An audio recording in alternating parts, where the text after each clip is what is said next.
This perp back with another video, and I just finished Outer Banks Season 3 not too long ago. Finished all 10 episodes, and they did confirm that a Season 4 is coming, and I cannot wait. This is definitely one of my favorite Netflix shows that are out right now. I'm going to do my best to break down some of the more important key parts of this season and where this could possibly go for season 4, and just kind of give you my overall thoughts and certain things that I didn't like about this season. With that all out the way, let's get right into this season. So starting off where we picked off with season 2, with them getting kind of stranded off this island, and they kind of are just living out their best lives. You know, you have John B, Sarah, JJ, Key, you have Pope, and you also have Chloe, which I love Chloe's just role in this whole overall series, and just her addition to the group, the Pogues. And that was really short-lived, because honestly, I would have been cool. That's another one of my nitpicks about this series, or just this series in general. They do jump from different storylines to different storylines like that, bro. It's just like, I expected them to kind of stay at that island for a minute, but they didn't stay there for longer than like 10 minutes, you know, until they were rescued.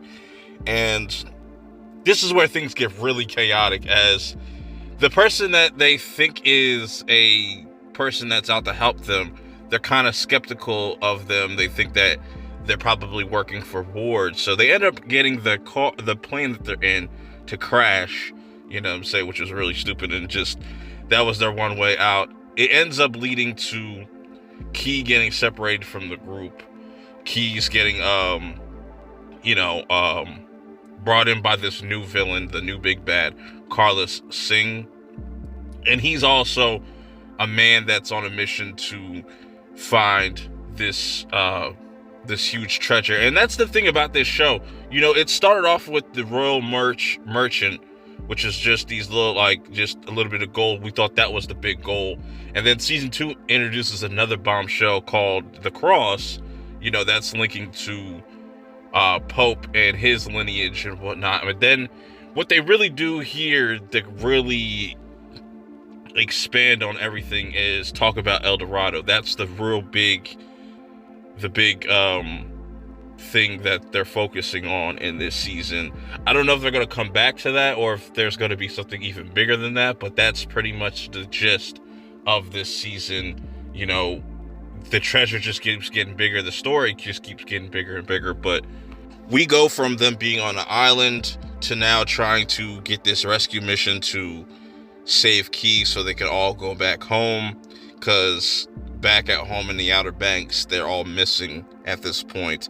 So there's a lot of interesting things that are going on in this first kind of half of the show. It's very Outer Banks-ish, you know, adventurous, has a lot of action. I compare the action to this series to like something like you would see in Fast and the Furious. It's not as poorly written. It's actually just very over the top at times for its, you know, storytelling, but it's meant to keep you engaged, keep you entertained, and I like that.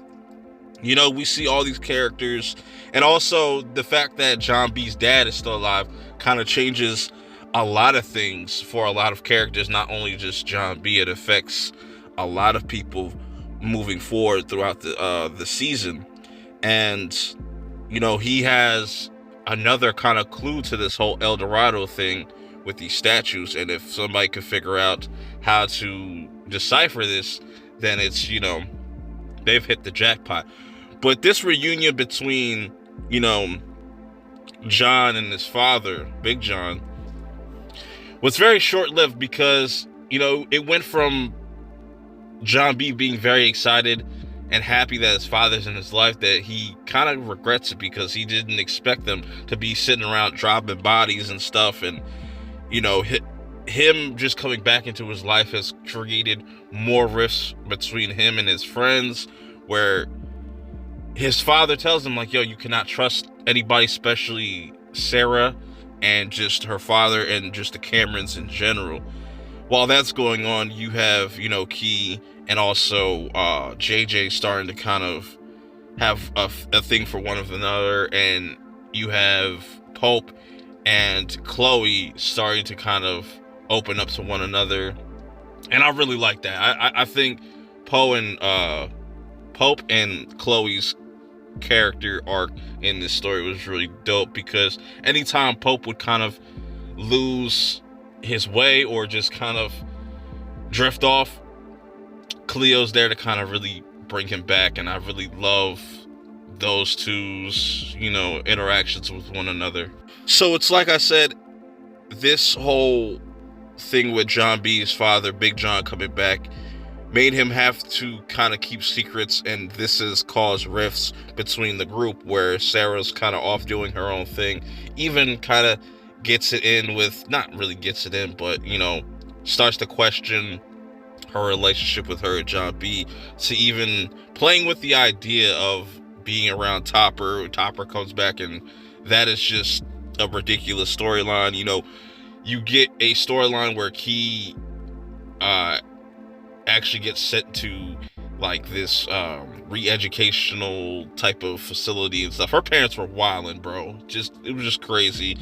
And they do bring kind of back that whole Pogues versus Cukes thing. They don't try to beat you over the head with it, but they do kind of bring that back.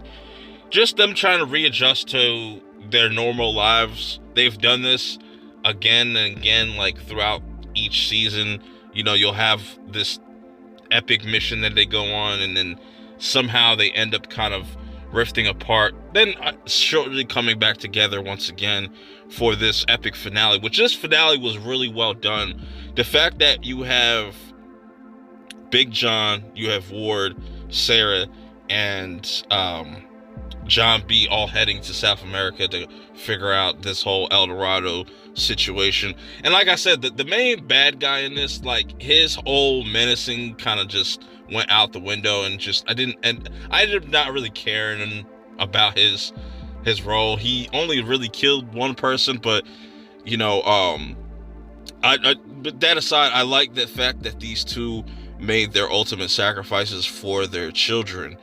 And that was really deep, man. That cut really deep for like Warden to just kind of come around, do this whole 180, and wanting to kind of do right and try to make things right between him and Sarah, while Rafe's out there doing crazy stuff. Rafe has also had an interesting arc in this season as well, where he's just full of himself. While his dad was kind of unconscious, he took over, was trying to sell this cross, ended up melting down this cross, and he knows how much that means to Pope, and Pope still tries to they're still gonna have to squash that beef, or just handle that in season 4 at some point. You know what I'm saying? And I just like Rafe's character as a main antagonist, because he's just very broken and very unstable man-child. You know what I'm saying? That he's just always trying to look for the exception of his father, where his father's on some different other shit, where he's not trying to even deal with none of this shit no more. But like I said, both fathers end up, sacrificing themselves in some type of way, and John B actually gets to say a proper goodbye to his father, which was really sad, but ends up with them being like these local heroes. So even though some of that is kind of wishy-washy, even though that they skip like 18 months later, then they get approached by this one guy that talks about Blackbeard's treasure and stuff like that. So I'm guessing that's going to be the next thing that happens in season 4. Overall, man, I thought this was a really solid season. There's just so much to kind of break down. I wasn't trying to go through all this and all of that, but the main focus of this was family and just lineage, the parallels between Ward and what Big John was doing with their kids and whatnot, and how this whole treasure hunt has gotten kind of like really crazy and ridiculous, and it's not the end. It's definitely not the end, and I feel like they are getting towards an end game here with season 4. I could see them finishing things off with a season 5, but I really enjoyed season 3. Let me know how you guys feel about it. What were some of your favorite moments? What were some of your favorite storylines? Me personally, I've always liked Pope's storyline and just him having this connection to this treasure and him really wanting to take that serious, and just the introduction of Chloe was really dope. I like JJ and just everything. I will say that these characters got way too much plot armor. You know what I'm saying? It's very ridiculous, but I have a fun time watching and binging this show. But let me know how you guys feel about season 3 as a whole. Some of your complaints, pros, cons, whatever you want in the comments below. Till next time, I will see y'all in the next video. Peace.